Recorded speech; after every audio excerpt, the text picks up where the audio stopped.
I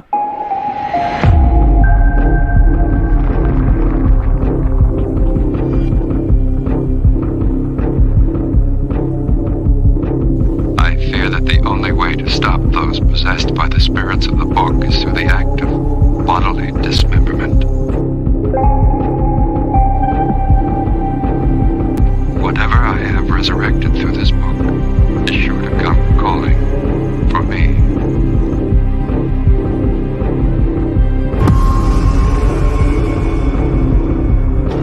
This place is cursed. Cursed. It's got a death curse.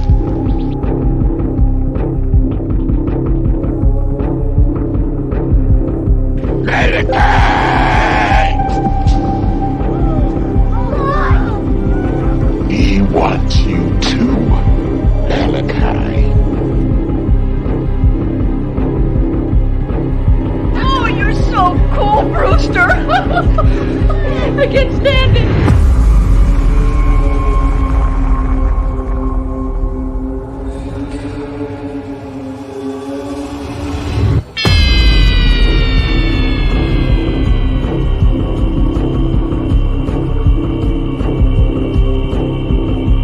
Welcome to Fright Night. For real.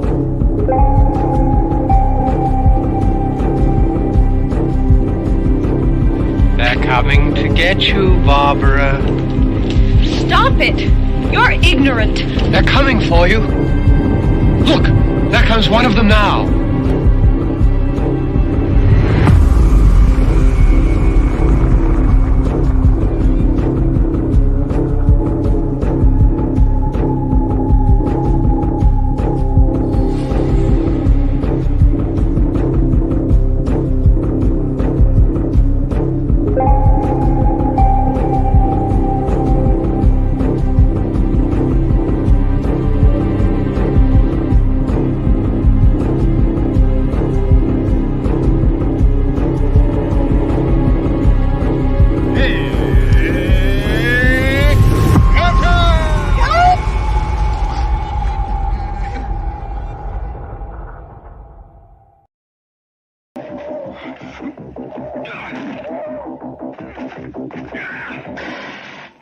Hi, I'm Ian McCulloch, who you may remember from some pretty nasty Italian horror movies, including, well, I call it Zombie Flesh Eaters. I think you call it Zombie 2, but it's got so many titles, people think I've done about 200 films, but they're all one film. And I'm talking to the Death Curse Society, whom I have never met before, and I'm not too sure whether I want to meet them again, but I hope I do.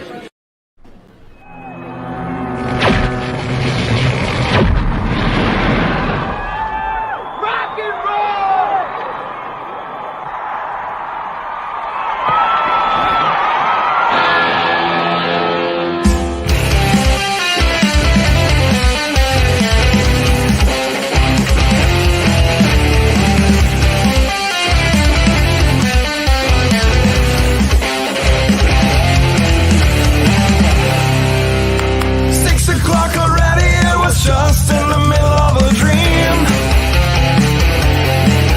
I was kissing Valentino by a crystal blue Italian stream. But I can't be late, 'cause then I guess I just won't get paid. These are the days when you wish your bed was already made. It's just another manic Monday. It was Sunday, 'cause that's my fun day.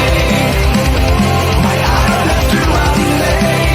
It's just another manic Monday. I wish it was Sunday, 'cause that's my fun day. It's just another manic Monday.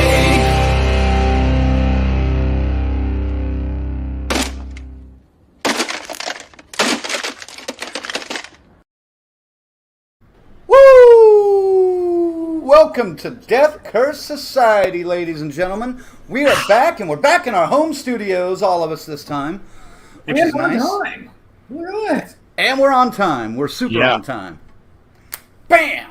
After It's 4 not- minutes of intro and whatnot, no. Did you hear that shit? Well, the people, they don't understand. You have a little countdown like that so people can join your lobby, get into your studio, get situated in their seats with their popcorn, their bonbons, their pops Yeah. and chips and all that shit. Yeah. That's what it's for. It's not because we're, long-winded or anything on the intros. Fuck no. Oh, we're long-winded. Well, we are long. I don't think anyone can argue that. Colonel may not know what we're talking about. Yeah. There was a comment. There was a comment on one of our YouTube videos about a 4-minute intro might be a little long. Just saying. Just saying. I was like, 4 minutes, and then it was Tyrone who astutely pointed out. He's like, yeah, I think he means because you're countdown and into the intro. It's like, well, yes. Come on. Like I know your normal shows don't have that kind of thing. It's a convenience to let you know because it alerts everybody across the social medias that hey, they're live. We actually are live when the countdown's going on. You see? That's right. We're tipping too much behind the curtain now. I think we got to stop. Why are we even? Why is there a need for us to even explain this to somebody? Well, because Ziggy brought it up. Now we had to explain it. God damn. Yeah, it's a callback, behind the curtain callback. Yeah, behind the curtain callback I missed. I was in the dark, goddamn. I'm going to be dodging. Yes, I was trying to make you guys think that was my ass cheeks. It could have been. I would not have been surprised, actually. Yeah, someone thought it was your ass cheeks. Who was this down there? Oh, Orlando. Says, I thought Colonel was showing his ass cheeks there for a second. You never know with Colonel. Now, don't see, you're giving him ideas for next week, which could be scary. I might do it. We're not. Have you ever seen the movie Waiting? You might get the Batman. Just That's right. send it to you. Bam. Let's not go there. Let's not go there. Anyway, it's Red Crank, Zigzag, and the Colonel from Death Curse Society here for another edition of Monday Maniacs. We've rambled on so long, we've already lost a few viewers. Yeah. About ass cheeks and 4-minute intros, and yeah, great work, guys. Great work. We're going to be talking about the movie Pearl here in a little bit. This is going to be, I'm pretty sure, mostly a spoiler-free review because there's no real comments that I need to make that spoils anything. You should really know most of this. Just based on the trailer and based on the previous movie, if you've seen that. So, which you should. And you Might probably spoil something. you are going to spoil some stuff. I might. We'll see. Okay, we'll get to that here in a little bit. But the gang's all floating in. Tanya's here. Orlando's here, and I want to hit his for a second. Yeah, get that. Orlando says, "I'm back from Camp Pleasant Lake. Hope we can discuss some details very soon." Absolutely, sir. Drop a deal in the members group, and we'll start talking there at least. And Right on. because I'm interested to see some of that. Congratulations, too, man. Yeah, absolutely. BK said, "Just ate my weight in Polish food. Now let's get to some horror." That's right. Well, that's debatable whether we actually get to horror tonight. Would but you we'll shut see. the What? fuck up? What? Don't be that asshole. BK's here. FaZe is here. Patricia's here, checking in from the Echo and the Bunnyman show. Thanks, dear. And that looks like it so far right now. But Welcome, yeah, welcome, God damn it, welcome. that's right. Uh-oh. What's up, DCS crew? From Facebook user Luke. Oh no!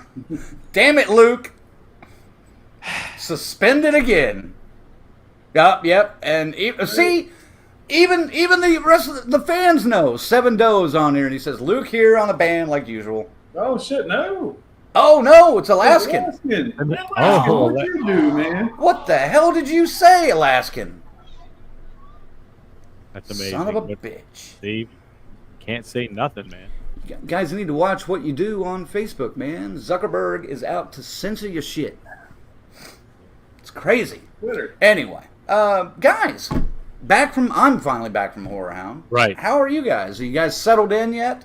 Yeah, it's been a little bit of a decompression after that. After you go to one of those things, man, it's so go, and then when you can chill, even a 4-hour car ride, you're still kind of amped up after that, or 18-hour car ride in Crank's case, whatever.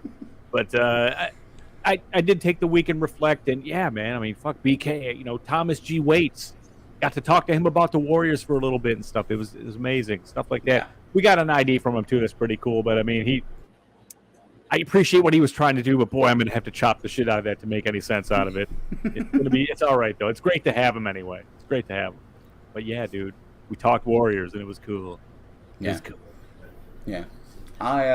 It wasn't quite 18, but 14 hours. But a long trip. You guys got to decompress after that? I slept all fucking weekend, man. My normal life, man. I still haven't got to decompress from shit. I crashed fucking hard though. The week I was out by like early Monday night. I was out like 9 o'clock the entire fucking week. I was right back to work Monday morning, bright and early. I didn't get back to Oklahoma until Wednesday, and I had to go pretty much straight to work once I got to town. So it was lovely, but yeah. Yeah, but at least and you get to have a whiskey sour at least at your place of employment while you're going. You know what I mean? A Sailor Jerry. I do get to imbibe while I'm there, which is nice. But I slept pretty much all weekend, just dozing on and off, watching movies and chilling out, just kind of trying to get back into like regular schedule. And my AC is working finally again. Nice. Which is nice. So anyway, had to get fixed. They were supposed to have it fixed by the time I got back, and it was not. But I caught them today, and they did something, and it seems to be working great now. So I'm in a happy spot because it's now finally 68 degrees in here, and I like that. Well, when it's 175 outside, then yes, you want to have it as nice as possible inside. Right. Yes. I did, I'm a huge fan of these fucking board games, these horror board games they've been coming out with, and the Warriors one. But something I'm noticing across the board with all of them, except for maybe one or two that I've got to play, they're fucking ridiculously detailed and difficult to perform and execute, man. It's unreal. I'm going through this They Live, this game that They Live, and I can't wait. I want to play. I just want to get in there and get going, but it's so fucking complicated that I'm going to have to read the manual is this thick. I'm going to get into it though. We're going to do it. We're going to do an unboxing and hopefully get some gameplay on it. But I mean, good God, man. I spent like I was just going to set it up just to see how it looked and everything. And which game was this? Evil Dead 2? No. This is the They Live one. Oh, okay. Yeah. Nice. Yeah, if you got it, show it off. We've seen it. I popped it out last week when Colonel was acting like the camera was frozen when yours was having so much trouble, and I kind of scolded him. But there you go. I missed that part. Nice. Assault on Precinct or on Cable 54. It's fucking weighs like 20 pounds. But the cool thing about it is it incorporated the cool stuff from the movie to the game. Like, so when you're reading the cards and playing the game, you got to put the glasses on to see if there's like a hidden corporate message. Now, that's cool as shit. Yeah, dude. But I mean, I'm looking at the online thing for a playthrough, and they're like, okay, all your cards are going to be in an individual baggie, so the thing won't rub off, from finger oil and stuff. So I'm just trying to picture these cards stacked up on the board, all in like individual like Ziploc sandwich bags, little small ones for each card. It's just like, no! I just tell people to hold them by the edge. Yeah. I'm gonna be like, after eating fucking chicken. Yeah, we got the wings. I'm gonna wipe my ass with it. Let me draw I don't know, what does that say? I can see it now because the chicken grease made it nice and clear. You can read who it is and who's the villain here. No, but I'm just annoyed by, maybe it's just my own simplicity that I can't just jump right on and like Monopoly or something, and it's just not simple like that. They're just, there's one page for Monopoly, Uno and shit like that. There's more than one page for Monopoly. Well, still, you can do the gist of it. You can do a quick start on the back, and it's right there. This is just I spent many more hours than I wanted to just trying to understand what the fuck, how to play this fucking game, the mechanics of it, and I got nothing. So we'll see. Fine. Yeah, I've been collecting some of the games too, and I have not had a chance. I never had people over at my house, so I've never had a chance to play any of them. But Yeah. It Oh, happens. it says right on there. It says 120 to 250 minutes per Oh my play God. session. Yes, per Wow. run game. Damn. All right. Let me thank our members real quick. Our final guys: Corey, Chris, Lorena, Christy, Luke, S. Michael, Patricia, Tanya, and Tyrone. And, of course, our Crazy Ralph, Raymond. And our camp counselors: Stacy Lynn, Orlando, Kiara, and Dave.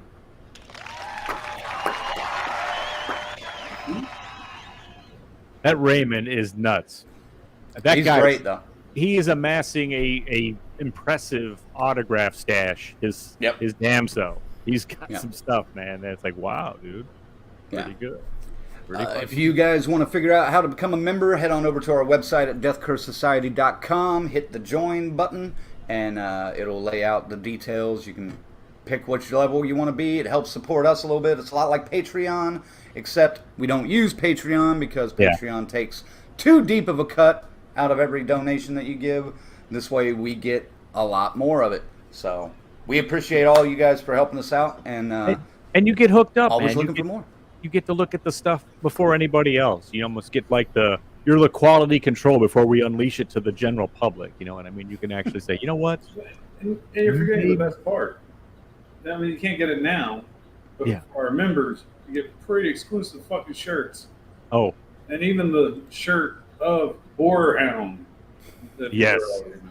So maybe we'll get another strike gold twice, and you too could have that shirt as well. We've got ideas, and they're not too flattering for some people. I'm sorry, but you fuck with us, you're going to get on a shirt, and the exclusive members will have it. There's nothing you can do. Who will be the next BZ?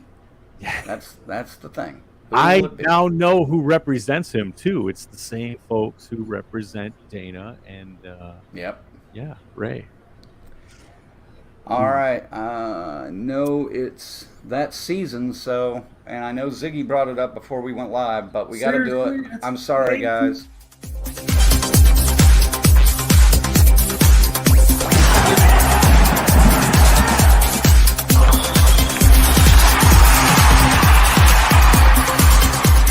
Death Curse! Sports. Why are you doing this to him? Go ahead, Ziggy. Yeah, Colonel's usually the lead on this one. He's happy. He loves his Bengals. I mean, the defending AFC champion Cincinnati Bengals. Oh yeah, we're going to the fucking Super Bowl. Yeah, the very same Bengals, the very same. We played week 2 this week, and Colonel, how'd they do? Cincinnati Bengals played Fuck yourself, Zag. At least we're not the Lions. The Lions, by the way, victorious over the Washington Commanders, 36-27. Some say they may have played the perfect half of football, and then the second half not so much. But hey, I'm proud. They got 25% of their wins this year. Already. Yes. It's crazy. That's a high estimate. That's a high estimate. He's right, man. I mean, like last year it was December before we tasted victory. So I mean, December. Season starts in September. Yeah, no. BK's right with you there. She says Lions. Orlando says Bears. Oh my. Tigers. Didn't the Bears get throttled by the Packers? Anyway, yeah, I just went. That was Crank that pushed that button. It was not me. Just so you know. It was me. But come on, man, the Reds are fucking eliminated from playoff contention officially. Granted, I knew that shit back in April. And then I'm pumped for fucking football season. And their play calling so unoriginal and predictable that I'm calling the plays as they're lining up. You really think the paid defensive coordinator can't figure them out? Defense played all right, though. Defense is fucking top 7 in the league right now. Offense is like at the bottom. Your O-line is awful, though, right now. So happy I kept Jamar Chase. $5 million in the offseason. Totally new offensive line. In fact, to the Cincinnati Bengals play, I have a sip of tea. God damn it. Can we just talk about Pearl?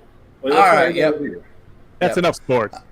I do want to give the audience a little game to play while I have a bunch of new stuff up on the wall behind me that has not been there up until today. There are 7 pieces up there. If you can identify all 7 pieces, I'll give you I don't know, an applause. I don't know. I'll let you know. But I don't know. We'll see if you guys can figure it out. But yes, let's talk about Pearl. How did Pearl from Ty West X become the vicious killer that she was in that movie? We delve into it in the prequel out this weekend, Pearl. I want to do this a little differently, though. I want to start with Colonel, expectations for this movie before you went in to see it. I want to start with that. What were you thinking before you went in? You'd seen the trailer. You'd seen previous movie X. What did you think this movie was going to be like? Well, I didn't think it was going to be completely like X. I was not expecting a straight up slasher. And I kind of, hold on, beard got, hair got my mouth. That's professional. Wait. Good doctor, carry your mouth. Thank you. There was not, well, I wouldn't say there was none of that, but there wasn't much of that. It was pretty much almost exactly what I expected. I hate to say that, it sounds like I'm pompous, like, I knew. But it was a character piece, and I was expecting character piece, and I got that. I was not expecting a slasher at all. So, yay me, I got something right. Yeah, I did not expect anything like X. I mean, X was going to be a dark 70s plunge, and we knew this was going to take place 50 years previous. You know, during, I didn't necessarily put this together, but during the pandemic back then, which was kind of a nice mirror to modern times now, or recent history, I guess you could say. And, but yeah, I was expecting a deep dive psychological look into what makes a killer, and we kind of got that, and I like that. Ziggy, what about you? What were your expectations going into this?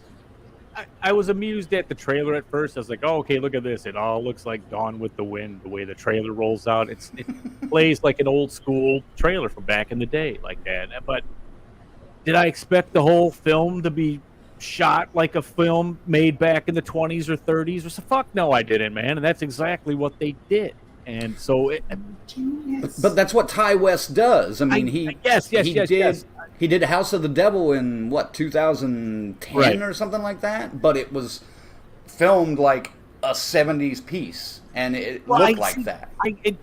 To me, I go, okay, this guy did a trailer this way, and now we're gonna get some fucking goofy shit in this movie, and it's gonna be nuts. But it did occur to me at the time while watching it, yeah, okay, once I realized what we were looking at, and a lot of this, to me anyway, is the perception of like how she sees the world, Mm-hmm. So I mean, she's in this crazy movie mindset, determined, obsessed with being a famous person, so I mean, and it's clear to me that way, how that they put that together and made it like, well, that's how it should be. So that's in her mind, that's what she sees, and this is how this world plays out. So, but yeah, I did not, it just didn't get too much horror. It's light on horror. I mean, yes, you're seeing what became, an X, of course, and it's interesting for sure.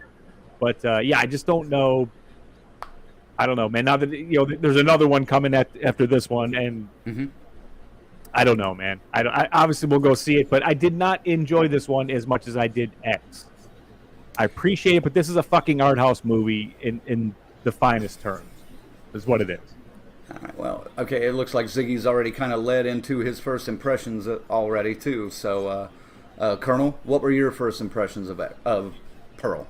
Without giving away any of the story, I thought it was shot brilliantly. The cinematography was fucking beautiful. I liked the old school look to the film. Very Wizard of Oz-ish. Disney.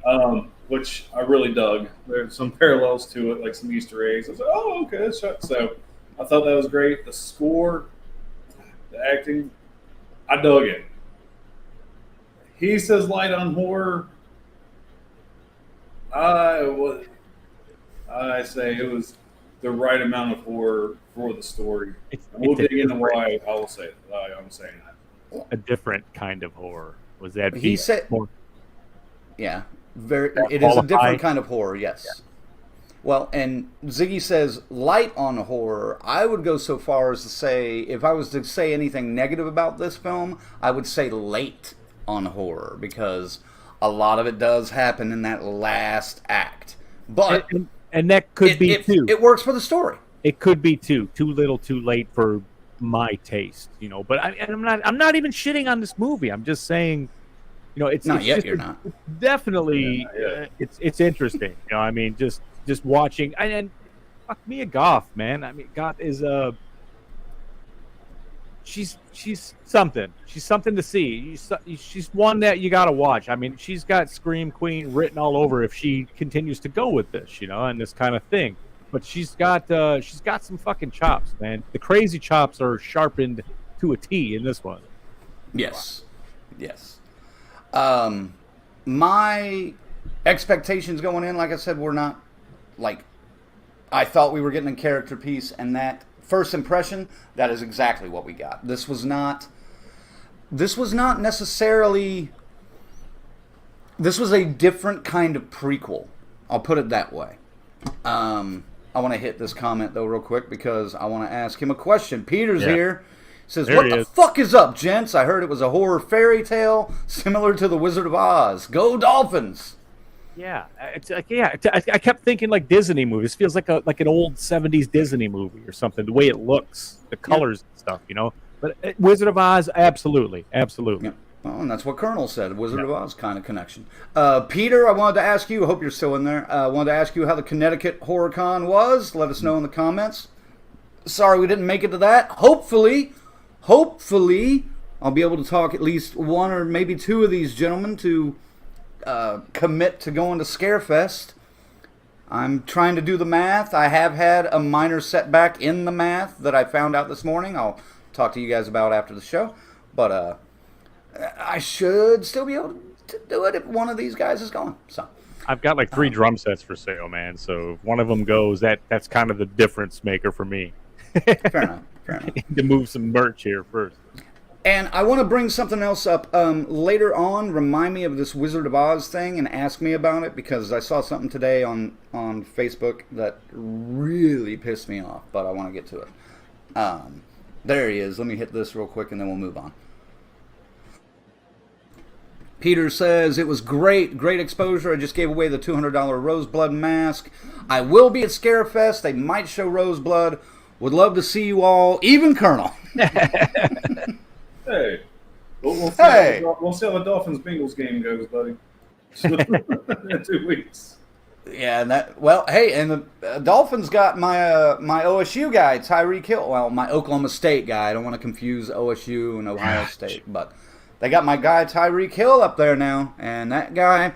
First time I saw that, only thing I'll add to the sports comment. First time I saw that guy ran back a kickoff. I don't even think he got all the way, but he ran back a kickoff for Oklahoma State. First time he ever touched a fucking ball. And I just looked at that guy and I was like, I don't know who the fuck that is, but that kid is going to be special. And sure enough. Now, granted, he got into some trouble, but, you know. Fucking Tua Tagovailoa. He almost sank my fantasy team single-handedly. Almost. Yeah. All right. And since Ziggy brought it up, Colonel, I want you to dive into Mia Goth's performance. The first movie, X, she had to play double duty. And I really don't...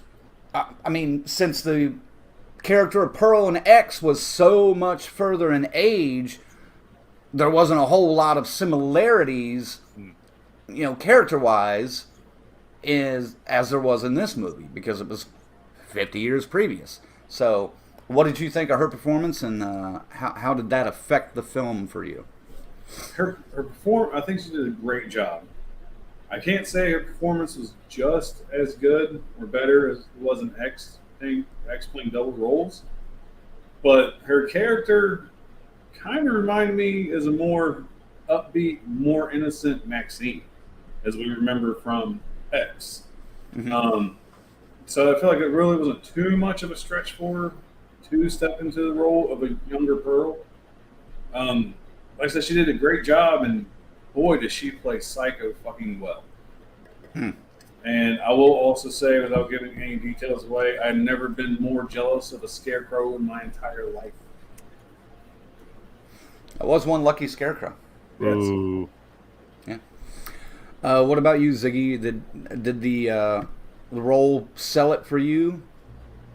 Well, that was some of the flack we heard about X. Was the antagonist was, it's an old lady. It's just nothing to it. Just an old, goofy old lady, crazy. But seeing her, she was dark and disturbed way back then, 50 years before, and she had, clearly was an empathy problem, and just her whole upbringing obviously was screwed up, as you'll see in Pearl. Mm-hmm. And just it right away, killing you could see was never going to be a problem for her, and it just got easier and easier as the fucking walls got further and further away from her, where she was just gone. And Right. you could probably tell more stories up through the 50 years of crazy ass Pearl, becoming to the X age, So Oh yeah, because, I'm sure you could. There's going to be shit there, man. You got the war time, the next war time that you could deal with. You got the 60s, the cultural revolution of the 60s. That would be an interesting story then for her, I think. Shit, hell, look, fuck, they live in Texas, man. You're talking about the next war. Fuck, take it to the 30s, man. I mean, people she could have wiped out, just desperate, looking for fucking work during the Great Depression, work on their farm. Yeah, that's it. There's franchise all over this, really, if they think about it. But she's going to have to be involved, I think, at this point. If this, it's either with her or it ain't going nowhere. She co-wrote this one, so I'm pretty sure if they continue to move further, she's in. Oh yeah. That is another thing. She did she co-wrote it with Ty West, and I'm curious how that came about, because I wonder if they had the idea beforehand, or if they got to set and she was like, "Hey, I started working on this idea for like the backstory of Pearl," like some actors do. A lot of actors will read a script, and either directors will kind of give them a backstory, but a lot of times they make it up in their head. They never really talk about it much, but they just use it for that character. That's an acting thing. Orlando, back me up here. You're an actor. Back me up here. But I wonder if she came up with that, went to Ty during like some of the early times of shooting, and was just like, "I've got this backstory," and he goes, "Fuck, that would make a good movie too. Let's film some of it. Let's see what it looks like." Because they filmed this about the same time, basically. So, and I love that about this film, because X is probably came out 6 months ago? Back in March? March, yeah. It was St. Patrick's Day when I went and seen it. It was the early showing the day before. So, to have a movie come out 6 months later, that's phenomenal. And I don't think we're going to get this next one in 6 months, but probably within a year. Let me hit this. Seven Doe on YouTube says she is absolutely talented. Yeah. Agreed. Yeah. Thank you, Luke. I have not been able to. I can't look away from her when she's on screen. She is one of those actresses. Even in X, like she pulls the focus a lot, which is, I think, why she in X was separated from most of the rest of the cast for a lot of that film. There weren't a whole lot of scenes with her with the whole ensemble. Because she had that moment with the alligator in the swimming hole and all that. Yeah. She did have that moment with herself, Pearl, which I think is an interesting thing. Like Ziggy said, you kind of see, Pearl seeing Maxine as like a younger version of herself. That was me again. That was you, Colonel, for shit I say, and your camera's off. All right, well, Colonel, all right, whatever. Just saying, you got on me the other day for having shaky camera, getting emotion, passion. All right. all you white people look the same to me. That's all I'll say. I can't help it. But yeah, I like that. I like that moment of it, and that moment of her in X where she's talking to Pearl, which seems like kind of a throwaway scene. With this, it becomes, knowing the backstory now and seeing Pearl, that scene becomes a hell of a lot more important. And one other weird thing I want to mention is I love how the two movies start almost exactly the same. The opening shot is the exact same shot, just one in the 70s, one in 1918. Going through that barn door, if you remember, and showing the house. It's almost to a T, perfectly the same. So, anyway. Yes. Oh, up there. Carrie will get on that with some 30s or 40s porn style music. Absolutely. I believe Orlando has seen this. I don't know if any of the rest of you are. We're going to try to maintain mostly a spoiler-free discussion. Colonel is going to throw some stuff at you later, but we'll get there. I can do it. There it is. Yeah, Peter says, I saw what I believe you're going to mention, that Ty West stole the whole Wizard of Oz idea, which is bullshit. It was obviously an homage. Yeah.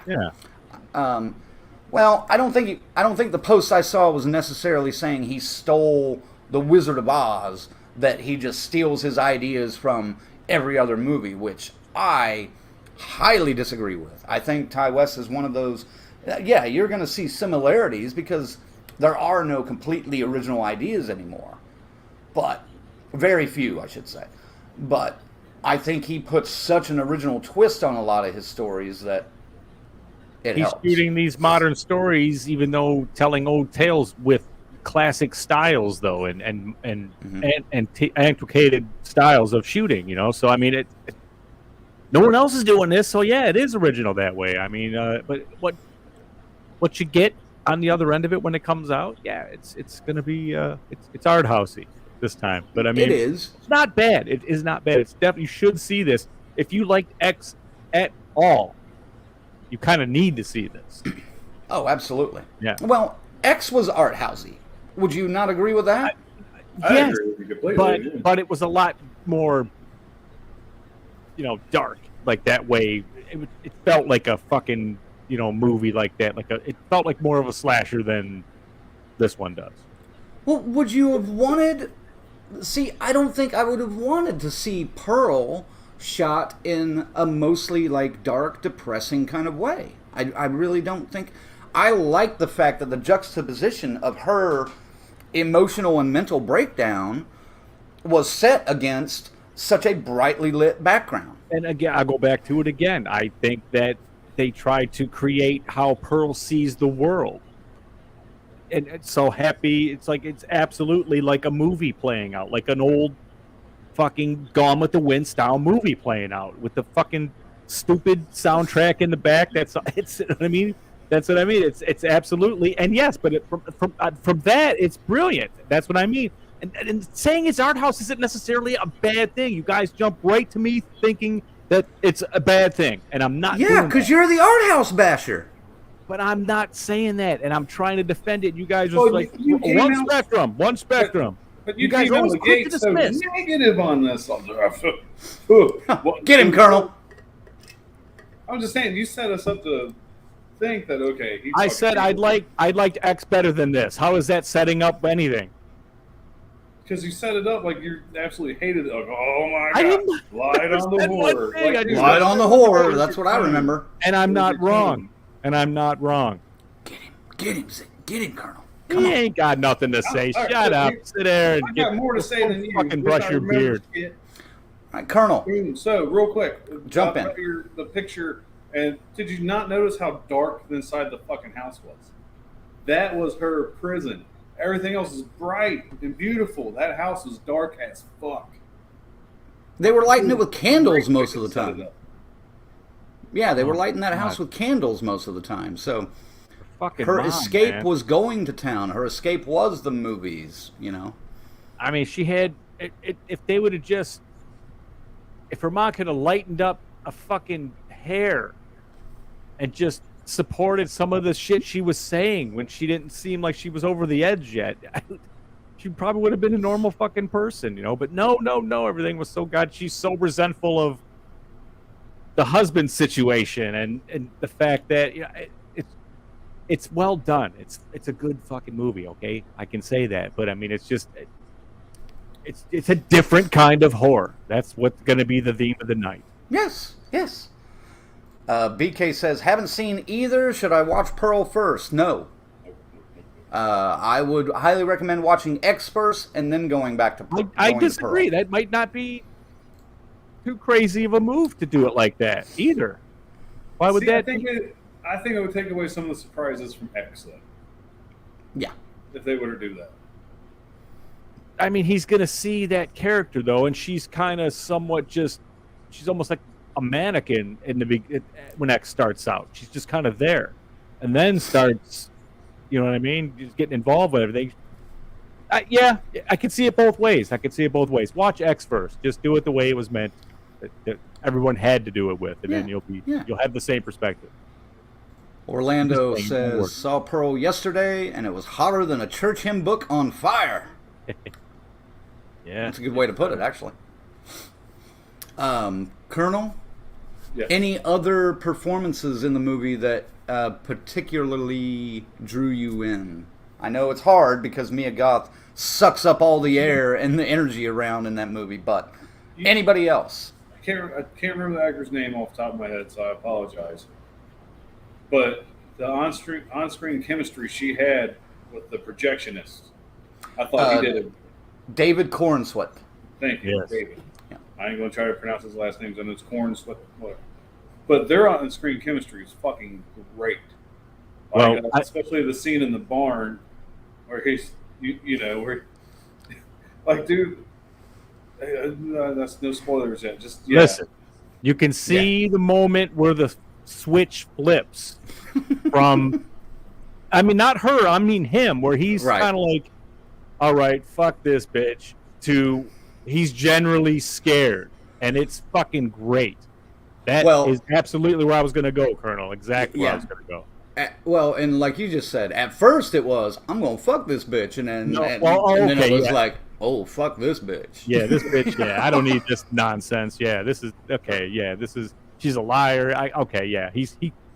It's pretty clear. And then, but that switch flips to fear. You feel it, man. You're like, God damn, that is some shit there. I mean, even as an audience member, I was uncomfortable as shit. Yeah. During that scene. I was like, ooh. Yeah, she's good, man. She's got something. Even in the beginning, she's performing for the cows. That didn't set you off a little bit? She's performing for like the cows and chickens. Either of you guys? No, because I would pick in her mind. I grab her as underdeveloped. You know what I mean? Like younger than she actually is in her mind, just because of her life's experience. So I could see a kid doing that, a 10, 12-year-old kid dancing in front of the cows. Sure, why the fuck not? Why not? It didn't throw me off. I saw what it was. She was putting on a show. I mean, granted, if I didn't see any trailers for the movie, I might have been like, what the fuck? But I was okay with it.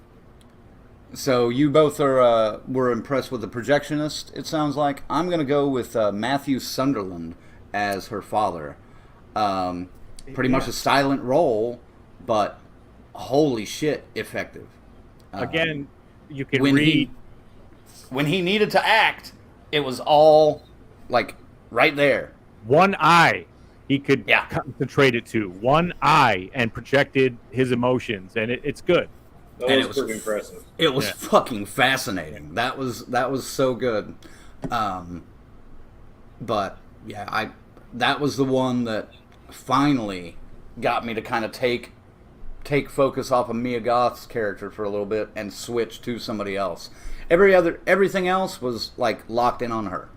Even the projectionist. I mean, he was good, and I get what you guys are saying about the chemistry between them. Absolutely true, but I'm still 98% focused on her through any of those scenes. And that's good. Everybody else carried their weight in this movie too. There's no bad acting, top to bottom, the whole thing. So I mean, quality control wise, Ty West runs a tight set. I've not noticed that in anything I've seen of his. Everything's always acting is on fucking point in every one of his flicks. So Well, he probably doesn't necessarily hire his friends for many roles. Why you gotta say that? Why you gotta say that? Yeah, what about... Okay, you've already kind of said it, and I don't, not necessarily to get into many spoilers, but Ziggy, you didn't like the story of it, or... I never said that. No, you didn't say that, but what were you trying to say with it being light? And you didn't like... What didn't you like about the story that was too light? There you have there's a smattering of some splatter in it, and I understand this is not a splatter movie. It's not a slasher per se, but it's always appreciated and stuff. And you get a little bit in this, but it just doesn't pace like, you know what I mean? It's not a clear cut thing here. It's you said you almost feel bad for some of the people getting it because they don't deserve it, but it's just this chick is so fucking whacked out that in her mind they're doing her wrong in a way. So yes, it's good that way, but I mean, it just doesn't play like, and it's like it should. Not like it should. I'm trying to think of the right fucking words here, but I mean, it's just something so different. And say, because I'm trying not to paint it as something bad now. Everything I fucking say is twisted and bad. But yeah, I'll just say, yeah, it's good. It's fine. Go see it, and it's like there is some violence in it. It's unconventional the way it comes down, but it's still, it's a slow burn to get to that even. And I like that notion too. Too little, too late. Okay. That fits for sure. All right. Because it all kind of. Bam! Right at that last.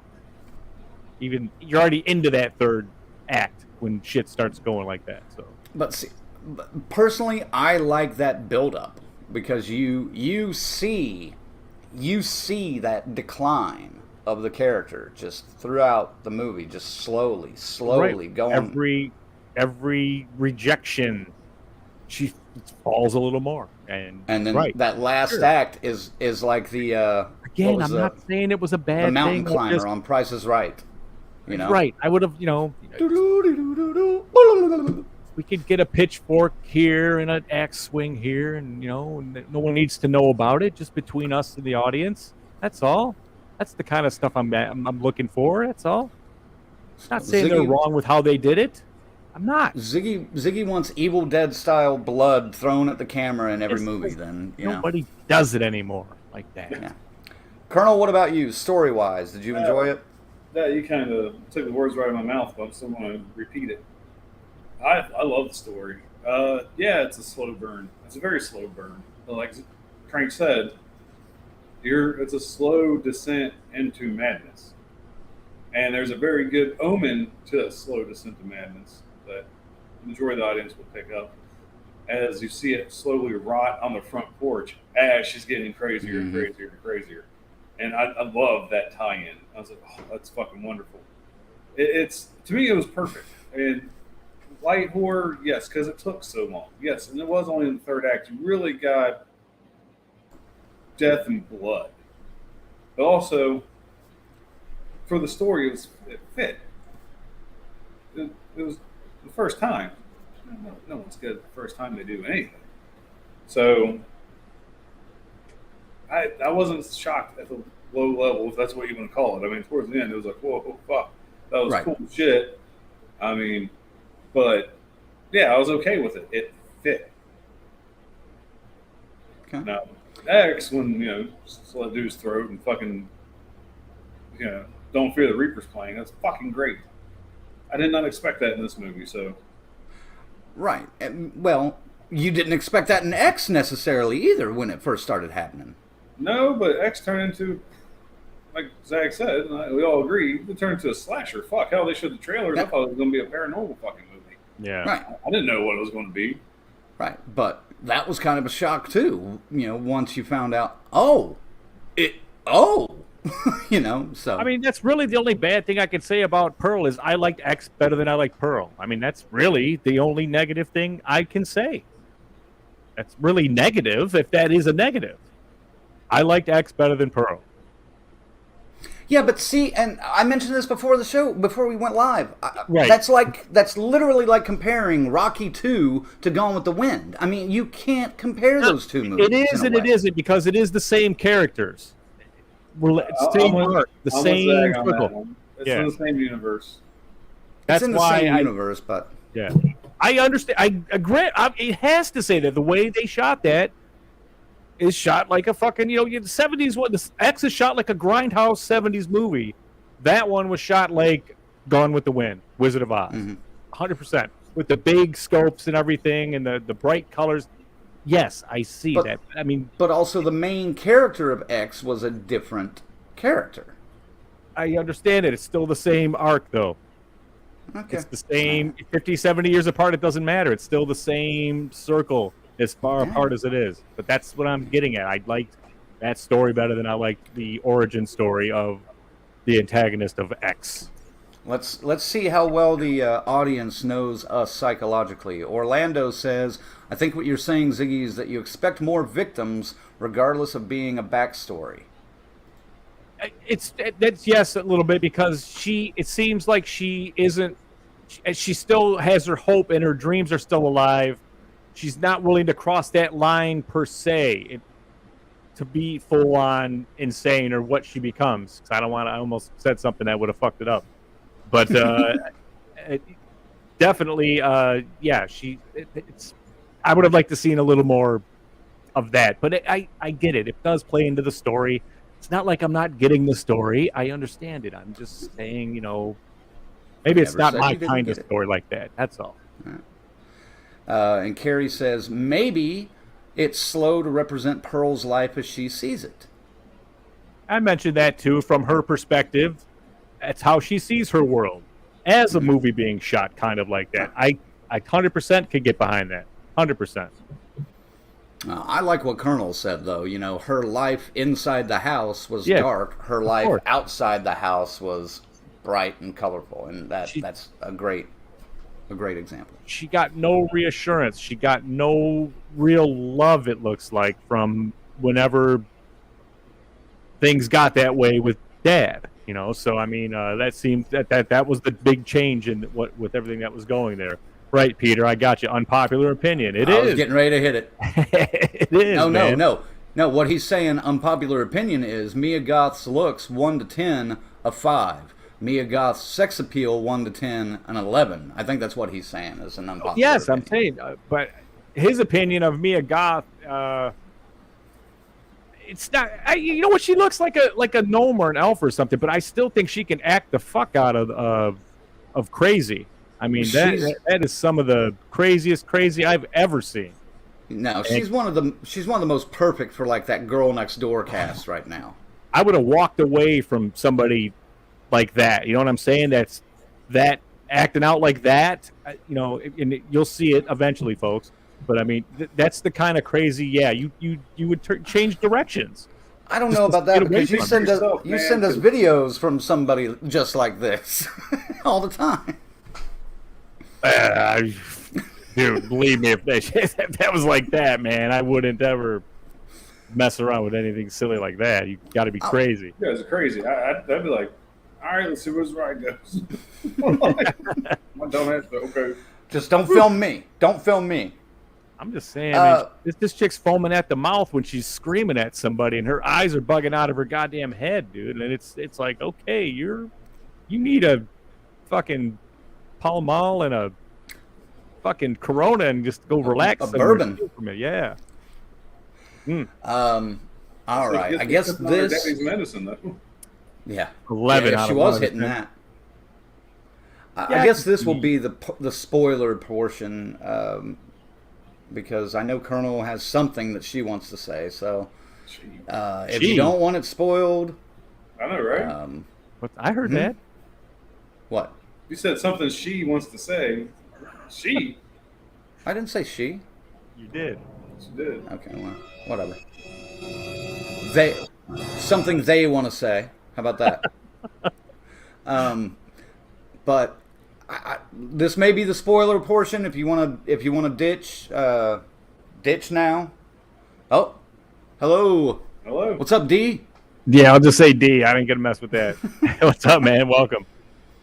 We're talking Pearl. We're about to do a little bit of spoilers. Eric from Horror Addiction. What's up, man? Oh, hey. How's it going, man? Nice. If you haven't seen Pearl, you might want to step out of the room for about 5 minutes and come back. Yeah. But, we're going to mess up with So, Colonel, what were you wanting to bring up? I kind of already hit it. I did it very well without spoiling it, because some people that haven't seen the movie yet may not have picked up on what I was talking about, that Omen. Mm-hmm. That's pretty much what I was thinking about, trying to be spoilerish. So I think we're good. I can get spoilers if you want me to, though. I'm not above it. We kind of have to talk about the ending a little bit to be able to really kind of, maybe not give the ending away, but what were your thoughts on the ending? Did you like the ending? Did it set up X well? Wait, don't, into the fucking, you even pulled the mic in and was like, Didn't even want to speak. I just jacked up your microphone.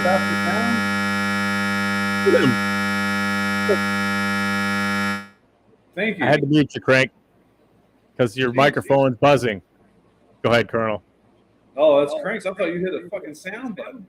No, dude, that was his. He jimmied his wire or something. Let me try him out here. I thought you buzzed him for the wrong answer. All right, he's back. He's good. Is that better? Is that better? All right. Jesus Christ. Anyway. So, dude, the ending I thought was fucking great. Sets up X perfectly. How do I say this without spoiling it? I'm going to try not to. I want to say the monologue at the end was absolutely beautifully acted. And you do sense a little bit of remorse. Just a little bit. Like, okay, I'm going to change for one person. And that's all I'm going to do. And then this is where you get your gore that you don't like. I mean, let me just say the alligator's very well fed. Whew. Without giving anything away. The ending, Act 3, was worth that slow burn. And everybody knows me and Zach are kind of on the same page most of the time for slow burns. Mm-hmm. But this setup, I know Crank says all the time, the third act is worth the wait. And I'm like, this one was. Like, this slow burn was worth the fucking wait. See, I'm willing to put up with it just because I dig the characters, especially. So I will see the next one again, the continuation, but I could see him going back to this, just like we talked about. Pearl in the 30s, in the 20s, the 30s, the 40s. There's all kinds of stories to be told there, man. And if they do this right, they could really. This could be 7 or 8 fucking movies, man. I think they're going to end it with Maxine. I think that's all the story they really want to tell. Now, money talks, though. So I mean, we got see. Orphan 5.5, coming out. So I mean, what the fuck? A movie like that can get made. There's been two Orphan movies. This is good. There's 3 now. There's a third. No, the beginning. No, there's 2. Yeah, Orphan and Orphan First Kill. That is it. There's another one coming. I'm telling you. I'll show you the thing I got. Oh, there's another one coming. Because yeah. you can't believe everything you see on the internet. Well, I'll show you something. Don't worry. I got like a prep thing. I'll show it to you. D says that was the sound like World War III was happening. Sorry about that, guys. I was trying to make fun of Ziggy for a minute, which doesn't happen very often. But you curse yourself. I cursed myself. Ziggy, what about the ending for you? Did you like the ending? I did go see this after working 2 jobs at 10:30 on a Sunday night. I had the whole theater to myself, and I was fighting to stay awake. But when that monologue hits, you just can't help it. But you're sucked in because and I wonder how many takes they did that, because it's one shot. It's one shot, and it's about 6 or 7 minutes long, man, and it's she puts it out there, man, and that is really strong. Now, I was kind of amused by the other ending as the credits started to roll. That the actual ending, that was really, but also in line with that style of filmmaking. Again, so that's when I was starting to be like, I was appreciating it really, but when they did that, it really made me go, okay, they went all in with this fucking thing, man. Also, I thought that was fucking brilliant. Yeah, dude. Like, even still, you're still sucked in. And the frame slowly closes in. Like, and what she's doing for that, and that's another fucking 3 or 4 minute shot of her, and it's just, this fucking person this character is whacked, and I would love to see more of it in different elements, in the different eras, different decades. That was one thing they did not explore in this that I kind of wish they had, and this is kind of giving away a little bit of the ending, so still in the spoilers section, gang. In X, her husband Howard even is helping with some of the kills and knows what the hell is going on, and even says at some point, hey, I've done this with you for so long, because I love you, blah blah blah blah blah. I wanted to see. He's a fucking cuck. Yeah, simp. I think a simp is the proper word. No, he was. Oh yeah, but I would have liked to have seen a moment where Howard. We knew he was going to show up. I wanted to see him help, or not be as shocked when he finds out. I kind of wanted to see that moment, or a moment of switch, like, oh my God, what the hell are you doing? To, well, I love you, so I got to help you. Something like that. I wanted to see something like that. Would that have helped you at all, or would that have hurt the story? Do you think, Ziggy? You know what? I'm torn, because you've got that epic scene, how it ends like that, and just, I guess, to spoil it, it's basically a shot of her face, of Pearl's face, as her husband returns from the war and sees the carnage going on in the house, what's going on in there, and it just, the camera, as the credits roll, she's just got this, you're home, and she's so happy, but then it just turns into complete and utter sadness and rage and just unsteadiness as it goes, and then a small circle just kind of closes it up, old school film style. Just tears pouring. Dude, at least her smile would, like you said, her smile would kind of go into a frown, then back into a smile. She bring it back again. It's just it was demented, but it was her showing my thought. Yeah, it's that ending, but how does she sell this to him? How does he become convinced that sale of it? Of what's happening. That could have been an interesting thing too, but I don't know if it's got the same impact as that. Right. So yeah. At least she didn't stop the circle as it was closing in and be like, "That's all, folks." Now that would have added to the ending. Very possible. No. Here, I'm going to disagree with you, Frank. I agree with Zach on this. The ending was perfect. I didn't need more. I didn't need it. That was such a fucked up shot at the end. It's rare that we get the perfect ending to the horror movies anymore, especially these newer ones. To me, that is the perfect ending to Pearl. Okay. Just the madness on her face. That's all you need. It's there for like the solid minute, and then you're kind of like, okay, the credits are going, and it's like, well, wait a minute, that's still a live shot. What's going on here? How long is this going to go on? And then she starts to fluctuate into the different emotions, and it's fucking wild, man. Yeah. Woo. Well, and I did appreciate the ending, absolutely. That was one thing. Maybe if they would have brought him back sooner or something, that could have been cool. But I just wanted to see I wanted to see more of his reaction to it, because we really only got, like, and his acceptance of it, because he's very accepting of it in the 70s and X. Yeah. So, how did he... I wish we would have seen a little bit more of him. The sale. Yeah. I get that, especially considering who one of the victims was. Like, yeah. The now the post-credit scene, just a little teaser. It leaked a little bit before the movie came out on YouTube. A setup for Maxine. Ty West has already said that this is going to be set in the launch of the video era, and especially the video porn era, featuring Maxine from X. So, does Pearl make you excited for Maxine? And how are you ready for the wrap up to this trilogy? Ziggy? Yeah, this is going to be interesting, because does Maxine become what Pearl sees? You know, is she going to be that fucked up and crazy? And so there's a lot of questions there. I love the era, of course.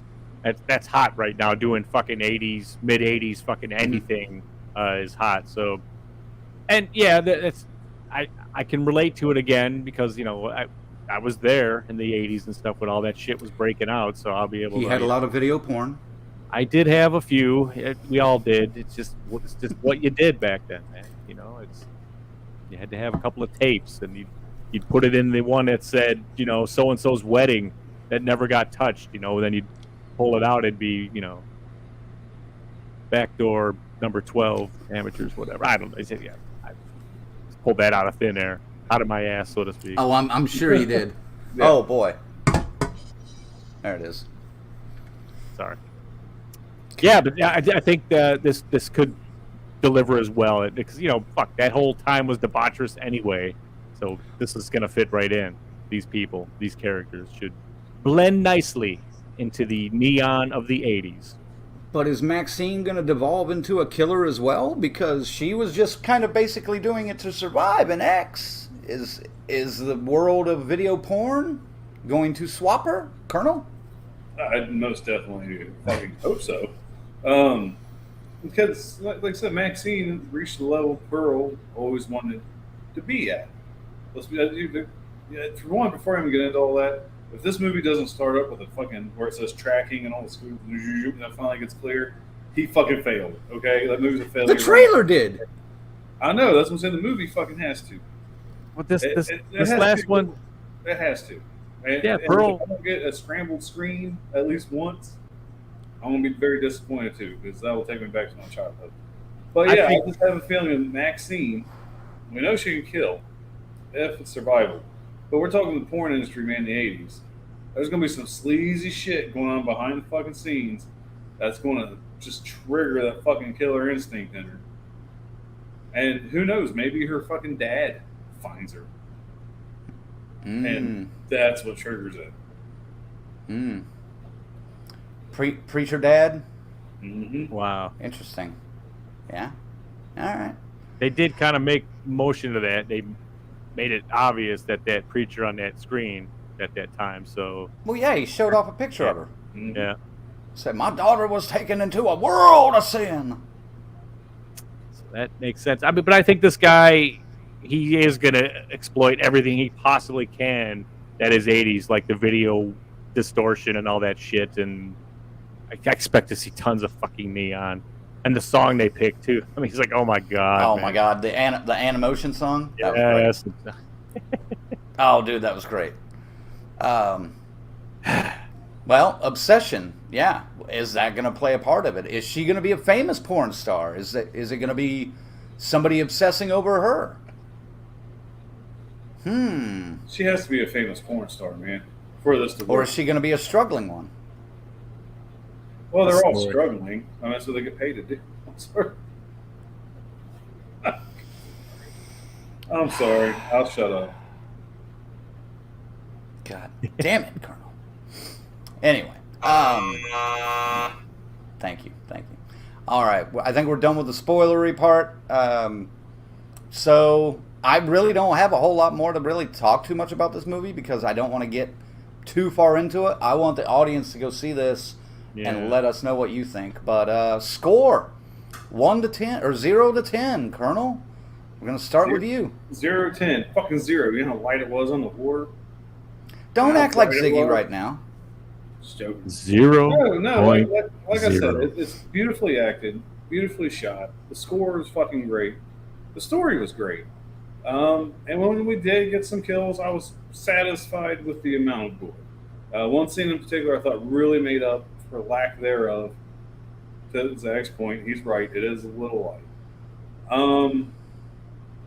Also with Zach, I know Crank disagrees. I will say I definitely enjoyed X more than Pearl. But for totally different reasons, where X was more up my alley. Okay, this is a fucking slasher. This is a character piece, psychological type deal. Usually I don't get into these. But I really dug this. I thought Ty West did a great job with this film. I don't want to give away any spoilers, but fuck. I really don't have a desire to eat ham in December. So I'm going to rate this. I've been debating this all fucking day. I don't want to rate it too high, nor do I want to feel like I rate it too low, because it's a really good film. But I want to stick with a 7.5. Okay. Now, I never said I like this one better than X.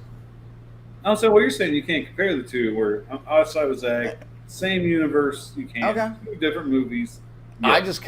I consider them two. I mean, yes, they're one shared character, and yes, the same universe, but I consider these two completely different style of movies, and you don't normally get that in a franchise, which I think is a bold move. I mean, and when you do, it goes off the rails. Halloween 3 Season of the Witch.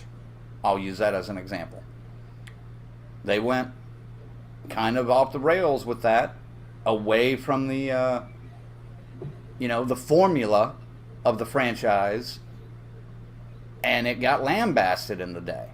But now it's a cult favorite. I know, but at the same time, they were doing what John Carpenter originally wanted to do. Yeah. I understand that. Yes.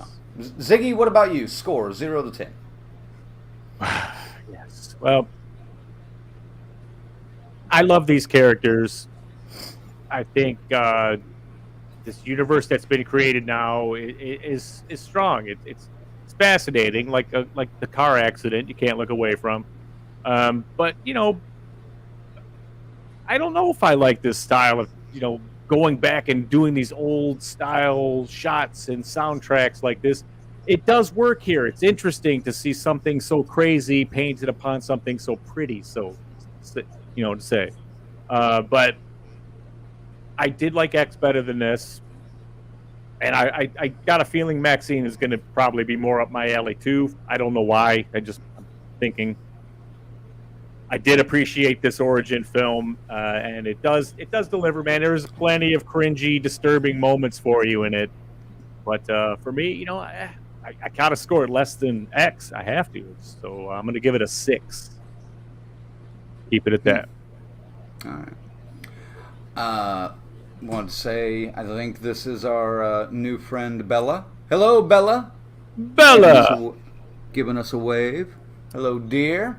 met her at the whorehound, standing in line, and kind of adopted her for the day while her friends were off partying, doing their thing, So, yes. Did we adopt her, or did she adopt us? Yes, that's true. Yeah, very yeah. well. Yeah. So, very cool person. It was nice to meet you, Bella, and thank you. Thanks for joining us tonight. She's got a podcast too. Oh yeah, she's got a TikTok channel. TikTok channel. Yeah. What is it again, Colonel? Like So Bella, or as I say it in my head, that's like So Bella. I'm sorry, that's just the way it sounds. Not making fun of anything. That's just how I remembered it. Colonel turned into a Valley Girl there. All right. Oh my God, Colonel! That's like gag me with a spoon. I'm sorry. That's how I had to say it in my head to remember it. Bella, you can put your link up there if you want to. We'll share it. Yeah, please. Fucking that was horrible. Endorsement. Like So Bella on TikTok. There we go. Yep. There it is. Yep. All right. All right, score All right. for me. Man, I don't honestly. I don't remember what I gave X right now. I'm trying to think off the top of my head. I think I gave X like a fucking 9. I was thinking I of was 8. really high on X. Yeah. I can't remember right now. So if this is, I consider these. I personally, I think I do like X better than this one, but it depends on what kind of mood I'm in, and because they are two completely different films. If I'm in a mood for a Friday the 13th film, I have 12 to choose from. Okay, let's say 9 to choose from, because 3 I'm probably not going to watch that often. But, you know, I have several to choose from. This one, I don't think I could ever go to the franchise, and I haven't seen Maxine yet, of course, but I can't go to this franchise right now and be like, I'm in an X mood. Am I in a Pearl mood, or am I in an X mood? You know, that's going to be vastly different. I don't think this is also one of those movies that I can introduce to somebody and watch both parts. You know, does that make sense? I can't be like, hey, have you seen X? No, let's watch X. You obviously haven't seen the prequel, let's watch that too. I don't think I could do that in one sitting with them. Maybe a week later or something. I just don't see myself doing that. I'll throw it to you guys. Colonel, do you? I kind of see what you're saying, but I can definitely see setting this up as a double feature with somebody. There were some theaters around me that were doing a double feature with it, and I kind of wanted to go to that, but the convenience of it was bad.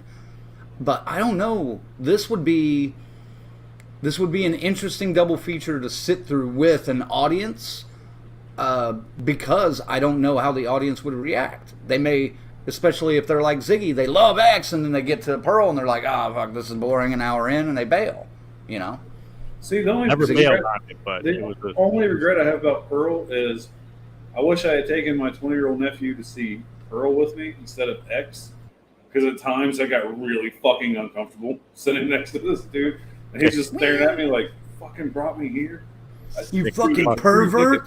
There's a free fucking his name's X, man. Come on. Like, don't be shy. So this is definitely, I wish I would have reversed it. Fair enough. Ziggy, what were you going to add on that? Could you see this as a double feature, introducing it to somebody? It's almost like that argument, would you take the Star Wars movies and rearrange them for them? You know what I mean? It's almost like that same kind of thing. It's interesting because I actually want to sit through X again and watch it again. You know, it's like I didn't get a chance to do that before I saw Pearl, and I was just wondering, like, I wonder how many subtle things are there that maybe are pointing a light towards X from Pearl. You know what I'm saying, and vice versa. But I think it can be done. But boy, at this point, I don't know. It'll probably be a lot clearer once Maxine comes out too, if you want to do it that way at all, if even bother. But I mean, I just think that extreme time jump is harsh, and the style differences is harsh to do a double feature with. But it could work. I don't know. What did you guys think of the actual feel of the time? Did it feel like 1918 to you? I thought so. Yeah. Yeah. I'm saying I don't think it was over the top. Like, wow, you know. But I bought it. I did too. I bought it. But yeah. But that was something I was going to mention earlier. You say sometimes I think it was you that said something like you may not like some of these period pieces when it comes to horror, but that seems to be a trend now. At least when Ty West does it, he does it fucking well. I haven't seen him screw up a time period like completely out of the bag yet. No. Yet. Well, hey, we're going to the fucking 80s next. We'll see. I put it there. I have confidence in him. Little do you know, he's going to make 4 films. You're going to have Pearl. In the future, 3725, should be fighting aliens and dinosaurs and shit. It's going to be awesome. No. Yes, I'm telling you. We're not box office records fucking smashed. We're not going the Leprechaun in space route with this, I hope. It's Wrong, sir. Wrong. They have too much class. It's an A24 flick. They have too much class to do that. And I was thinking that too. I was like, fuck. I go, this is like the fourth A24 movie I've seen this year. What the fuck is going on, man? Trying to fix the movies we fucking review. Yeah. Throw me suggestions, assholes. I'm just putting the calendar together, so. No, they're really. I mean, we've pretty much covered damn near everything that hit the major movie that hit the theaters this year. Haven't missed quite a few Shudder movies and video on demand, of course. Yeah. But I'm fine with it, especially Pearl. I ain't gonna complain about having to go see fucking Pearl. We're skipping Don't Worry, Darling. I know you guys. I'm gonna watch it this week. $40 to see that, man. I'd rather pay $7 and watch that shit at home. And baby, guess what the first trailer up was? Terrifier 2. See, I didn't get that. They didn't show it in my theater, man. I was fucking ready. I got Halloween Ends. Oh, I didn't even get that. I much rather have fucking Terrifier 2. I got the Don't Worry, whatever, Darling and shit. That was there. Yeah, that was there. And Smile. Anyway, my score, I'm going to go with... Fuck it, I'm going to go with an 8 on this because I think Mia Goth... I don't know if she can carry many other movies. I don't know if she was in a good ensemble, if she would stand out as highly as she did in this film, because this was written as a major standalone character piece. But she's you cannot look away from her. It's just fascinating to watch her. And like Colonel said, the set design and the lighting and the sound and the directing is all beautiful. The cinematography, everything. And I'm on record as being a Ty West fan. He's not, he's one of my top tier of the newer directors right now. Along with Flanagan and even Astor, if you want to. Yeah. And even Astor, if you want to include him. He's definitely got this thing going on. He's got his own. He's carving his own section into it. But I want to see more before I can consider him. You know what I mean? I don't even know if I put him like even Jordan Peele. He's doing something different too, but it's in a different way. So this is like the new face. I just I don't know.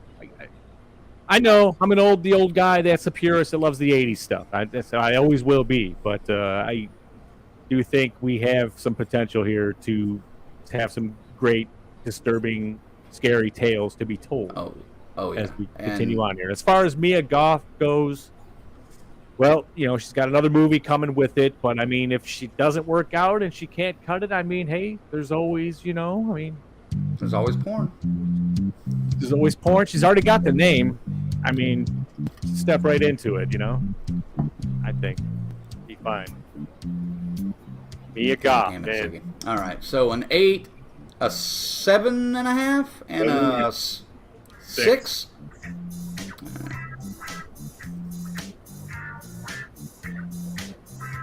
All right, new rule though. January 1st, 2023, that shit's done. We've been doing that since March. The porn music? Yes. It only comes up in certain scenarios what's required. At least get a difference. You play it every week. Colonel always says something that is inappropriate, that it needs to be played. Well, why do you want to fucking blame me? Because you're the guy who says it. Oh, whatever. Anyway. Just look at Audience. Oh, look at it. He just, see that? Did you see that? Audience, go see Pearl. Enjoy it. See X, of course. Let us know what you think in either the comments here, comment on our Facebook posts. We want to know what you guys think. I loved it. I'm ready. I'm ready for Maxine. What do you think is coming with Maxine? Any predictions or thoughts? Coming with or coming on? What are we talking about? What did I just say? What did I just say? God damn it. All right, I won't go any further. Just curious. Well, they obviously they've walked the line of, you know, they didn't really breach anything that was too like, oh man, you know, they can't show that in a telling a porn style story in X. I think they might. They, you know, I think you'll get your boobs and stuff. You might get some full frontal males in there too. I mean, 'cause that's all accepted now. It's fine. So, but you know, just man, if you've seen any '80s porn, you know, there must have been a razor shortage or something. I mean, you're going to see a lot of body hair, I'm assuming. So that's stuff like that, and God damn it. yeah, it's not going to be pretty. You know, this could be a deterrent, man, for, you know, Mia Goth. Is she going to be, you know? I mean, I don't know. Without going too deep into it. Would you? Okay. Jesus Christ. I'm trying to sorry. bail you out, Colonel, and you're just letting me. You're fine. You're letting me. Yeah, Maxine. I mean, I really hope they push the fucking envelope on this. Right. That's what I'm kind of hoping. I really want them to. Like, just be right there on the edge of an NC-17 rating, because this has to be released in theaters. You can't.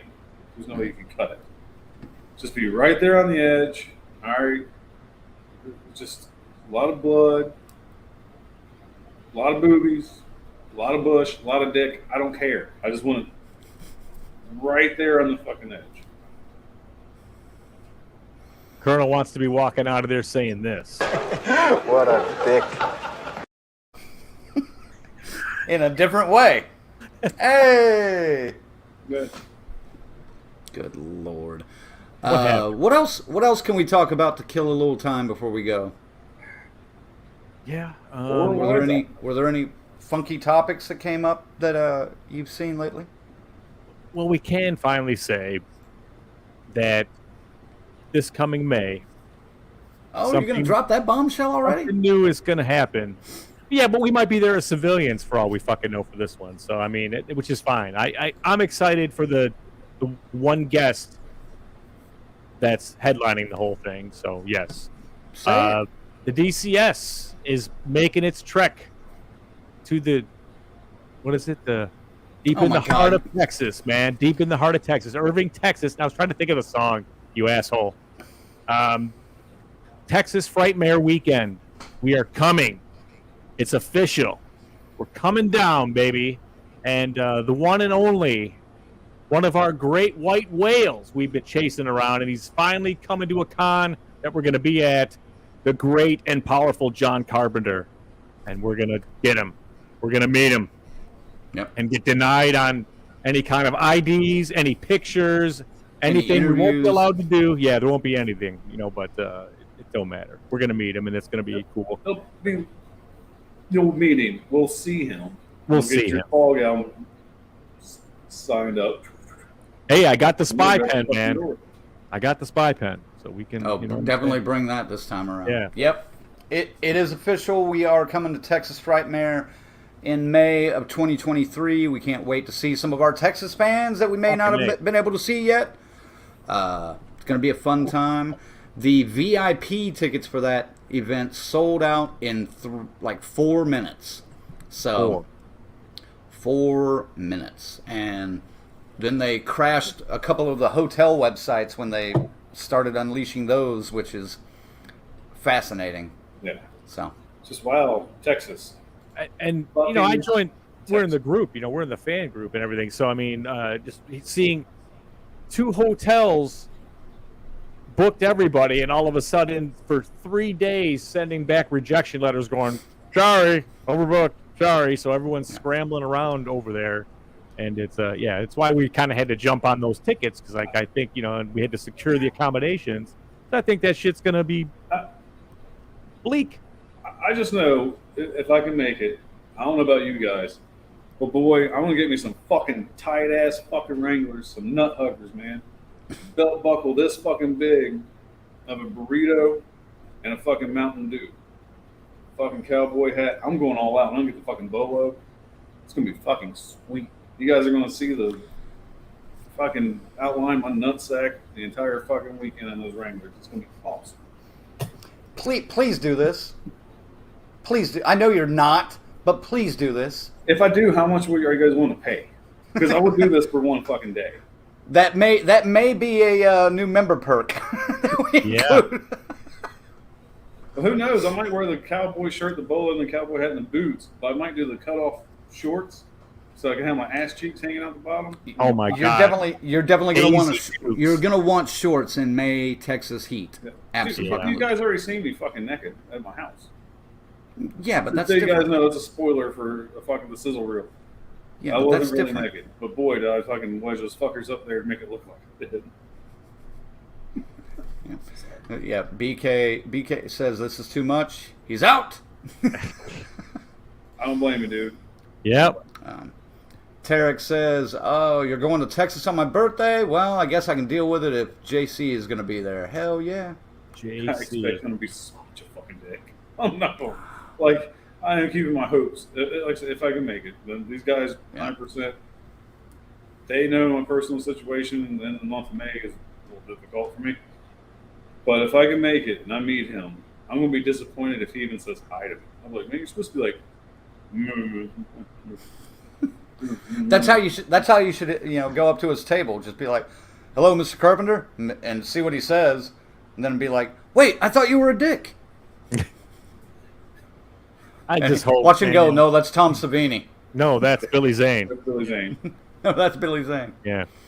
I just hope he's doesn't take that route and Billy Zane us, because I do have to have him sign my record, He won't take the Billy Zane route because his line's gonna be so fucking long. I'm telling you, you're gonna need a special ticket to get in line, and it's literally gonna be like Robert England-esque, except for Robert England is nice as hell, and he's gonna chat you up. Or I think John Carter, all fucking business. It's gonna be like when I met Kerry King. Hey man, how's it going? Yeah. And send you right out the fucking door. Next. And keep in mind, we got lucky for Robert England when we got that. Oh fuck yeah!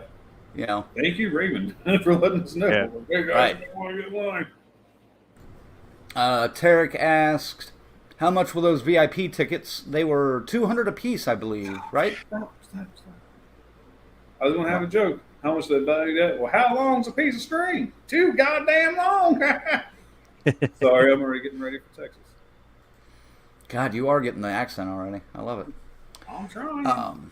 Yep. So we're coming to Irving, Texas in May. That's Hashtag right. Billy Zane is a twat. John, please don't be one, please. Yes, I can wholeheartedly. Yes, $200, and they sold out in 4 minutes. So what is that?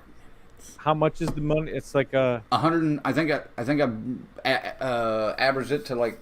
No, it was more than that because I averaged 125,000. Isn't that what I said? Yeah, in 4 minutes. And I'm telling you, VIP was way more than $200. I mean, $200. So maybe it was. That's like the VIP prices for 4 rounds. That sounds about right. I looked at that, and I think if it was 200, it might have been 217 or 225 or something like that. Oh, but it was we had to get down there. I mean, and then when they announced John was going to be there again, it's like shit. They were $299. That's what it was. $299. Yep. We also have a sleepaway camp, the original reunion panel. Mm-hmm. So Felissa Rose, and then her co-stars, like 3 other ones from that movie. So. Oh yeah, there's a handful from that. Yeah, that should be interesting. Just because she's so bubbly and fun, Mm-hmm. I think I would be good for cosplay. Yeah. But hopefully we also next month get to come to Scarefest in Lexington, Kentucky. We're still working on if that's going to work out. Flipping a coin. Colonel is pretty much out. Yeah, he's out that weekend. He has a wedding to go to, so we're excusing him. But I'm working on Ziggy. Hey, like I said, if I sell a couple of pieces of my merch or some of my gear here, my drum sets and stuff, then that changes everything. Then I'm sitting on a couple of bucks and I can do it. It's no problem. It's not time. Kind of working on Phase too. Yeah. I can't remember if he said he was an absolute no or not. I think he was still on the fence. He was working on some job issues. Yep. Phase is coming to Texas though, so Phase is more than likely. He's not an absolute either though. He just paid for the ticket. So, but yeah, he did mention he's not an absolute. Eric says, Yes. if it's in the 200s, I better get to have Carpenter kick me in the nuts. Pretty much, because you got to come up with another $1.25 to get his autograph. At least. To have him kick you in the nuts and kick you out of the line.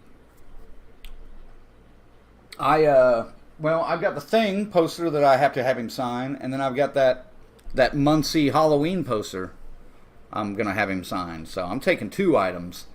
So. You're going to buy 2? Son of a bitch. You're going to get 2 autographs? I am. I'll be like, don't do it, John. He's going to sell that shit on eBay. The fuck I am. I'm going to have him make it up. It was actually kind of cool. The guys that came over to check out my AC today, when they walked through, one of them was like, "Holy shit, dude! I like your collection," because I got it on both walls basically, and so they were a couple of them were looking at it, and I was like, "Oh yeah, we just met this guy. Just met this guy last year,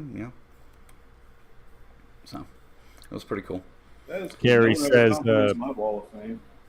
sorry to change the subject, but the Shine app has Twin Peaks style clothes on it. If anyone is looking for Halloween costume ideas, nice. There you go. And it's Tarek says, "Oh, I wore the 'Death Has Come to Your Little Town' shirt to the store in my village." Clerk was like, "Dude, really?"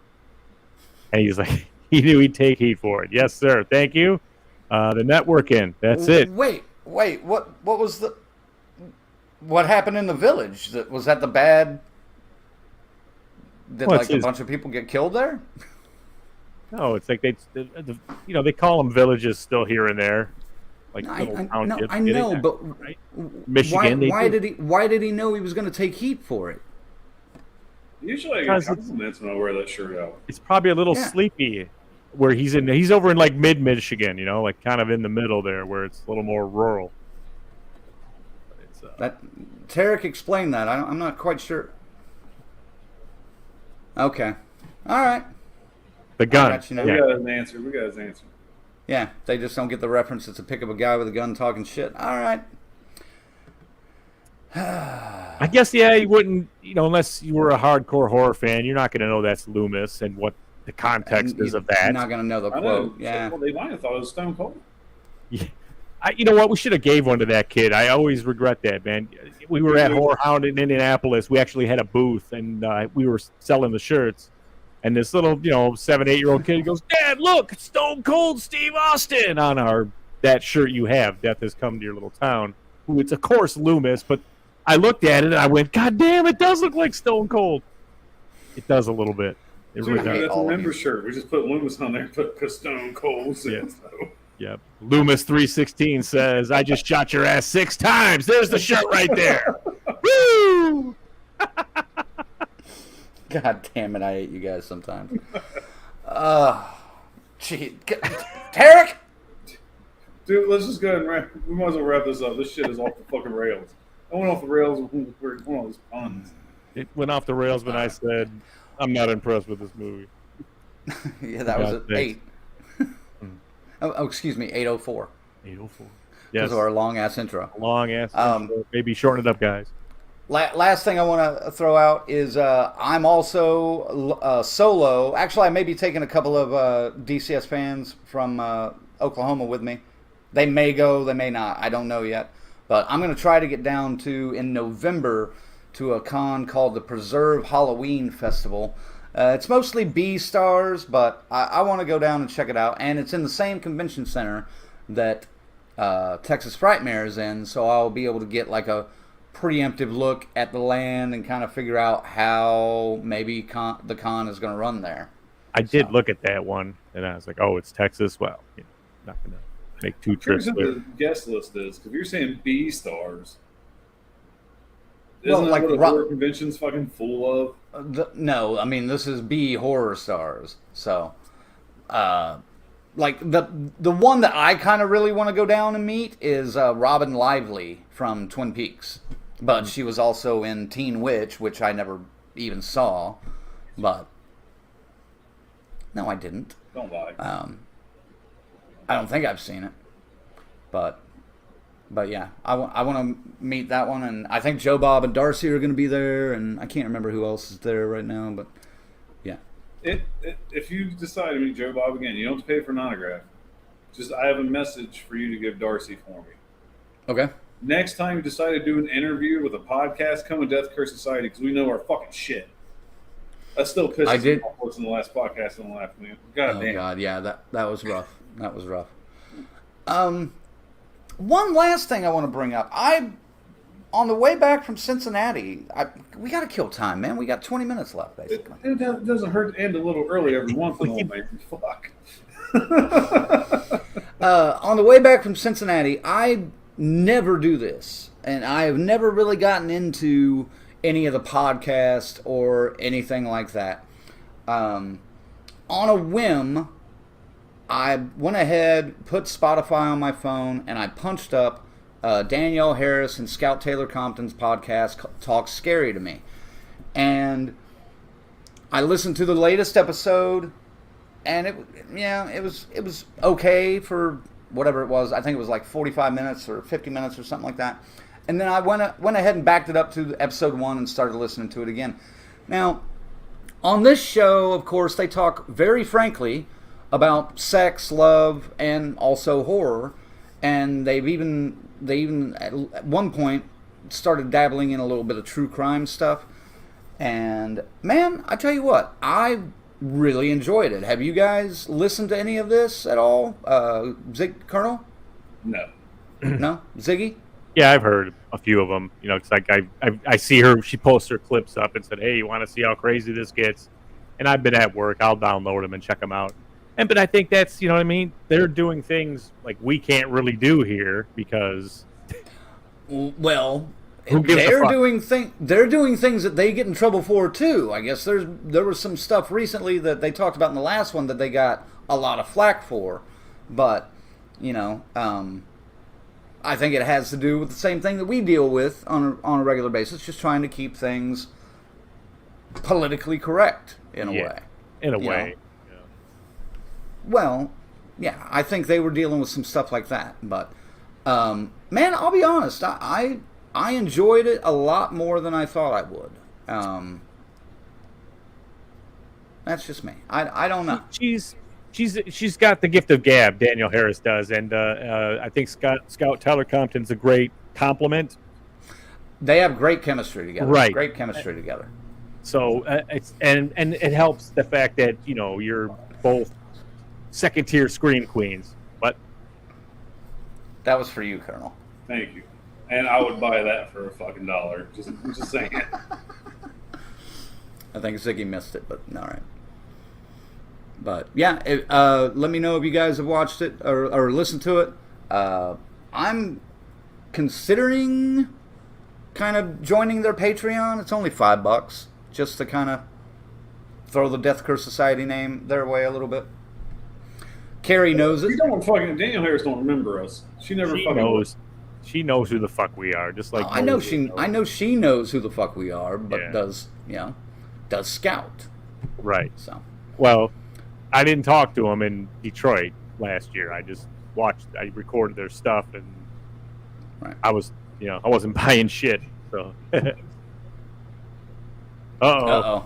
I don't know what's going on with the movie. Who's playing the Eagles and... The Eagles and the Vikings, so it must not be looking good for them. Yep. Uh-oh. It's not good because I have Diggs on one of my teams, man. Yeah, I won't check, though. I'm not checking. All right.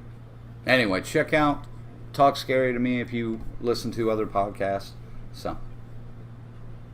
This guy's actually making Halloween props while he's listening to us. Nice. You guys are awesome. Making a concrete demon for the top of a tombstone and listening. Thanks, man. Fuck yeah.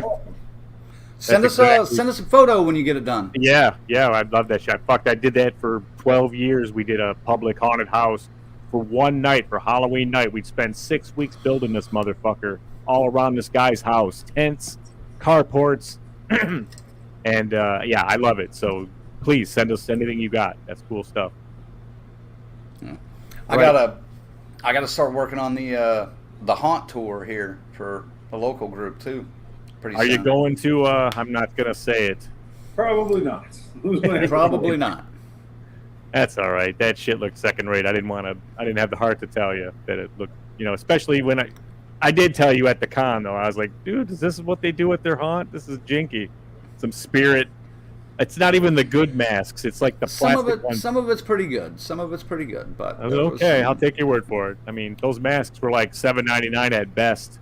I'm not showing up there. Yeah. I'm not showing up there. Are you kidding? No, but I'll go see our buddies at Twisted Minds.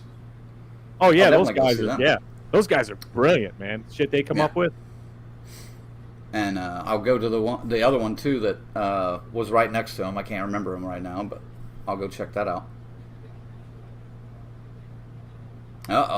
Yep. He's like, says my brother's haunt keeps getting harassed by the fire marshals and a church. Now it's turning into a lawsuit. Yeah, it's funny. Get him, Luke. Fucking community gets involved when it's just entertainment, man. It's art. It's like anything else. That's a whole other argument. Yeah. Next week, guys, we got another artist coming in to chat with us for a little bit. Out of Indianapolis, Indiana. We've talked about him multiple times. I've got a piece up on the wall from him right there. Mr. Terrence Muncie is going to join us. We're going to be talking about a couple of special events he has at his store in Indianapolis called Gray Skull Collectibles. If you're in the area, check him out. Yep, there we go. And he's going to come in and chat with us, show off some of his artwork, talk about his career, talk about the store and those special events, and maybe if we do get to go to Scarefest, we will see him up there. Yeah. So that's next week. Make sure to tune in and join us, and then we got October full of stuff going on. So, and I hope everything works out. Right. Ziggy, send them out for the night. Wow. Yep. Pretty crazy. It is. We're heading into that season again. The good stuff. Halloween season, haunted houses, all the good shit. I don't know what to say, man, because there's so much other shit that we can't talk about yet. But it's coming at you soon enough. So just stick with us. You stick around this far, you might as well ride it out the rest of the way and see how it ends, right? Exactly. But yeah, it's good stuff next week. This guy, maybe we can get into the story of the original DCS art portrait. There's a story there too, so we'll if he remembers it. If he remembers, it doesn't matter. It doesn't matter what the subjects were. It just matters that the DCS were involved in it as the subject piece. That's all. That's all. But it should be cool. Cool guy. He's a real fucking cool guy anyway. So I'm looking forward to it. I don't want to talk about that. Yeah. I'm looking forward to next week as well. Know Terrence for many years. Fucking great guy. Probably known him for going on close to a decade now. Terrific artist. Like I said, I'm looking forward to it. And boy, talking about it's that time of year. I'm looking forward, man. I don't know about you guys, but after Wednesday, it's going to be like 90 degrees. Then we're getting to the low 70s for the highs and the low 50s for the lows.